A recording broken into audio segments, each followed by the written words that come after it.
السلام علیکم پیارے دوستو، معلومات کی ڈائری میں خوش آمدید۔ پیارے دوستو، فلسطینیوں کا عمران خان کو ارطغرل کا مقام دینا اور شاہ محمود قریشی کو صدام حسین کہنا اس بات کی طرف اشارہ ہے کہ فلسطینیوں کو ریاست پاکستان اور پاکستان کی لیڈرشپ سے امید ہی نہیں بلکہ انہیں یقین ہے کہ پاکستان وہ واحد ملک ہے جو انہیں اسرائیل کے ظلم اور بربریت سے بچا سکتا ہے۔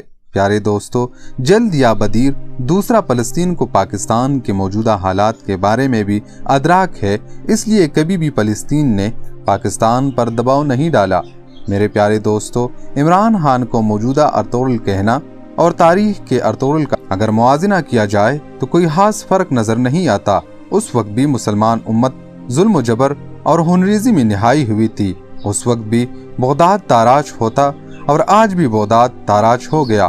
پیارے دوستو، اس وقت بھی عرب اور عجم، منگولوں اور نصرانیوں کے اور مسلمان عیاش پسند حکمرانوں کے رحم و کرم پر تھی، اور آج بھی مسلمانوں کے ساتھ وہی حال ہو رہا ہے۔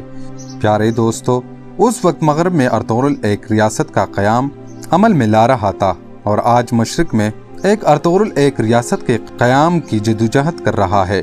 اس وقت ارطغرل کی ریاست نے امت کا دفاع کیا، اور آج عمران خان کی ریاست امت کے دفاع کے لیے پیش ہے۔ پیارے دوستو، فلسطینیوں کا عمران خان کو ارطغرل کہنا غلط نہیں ہے۔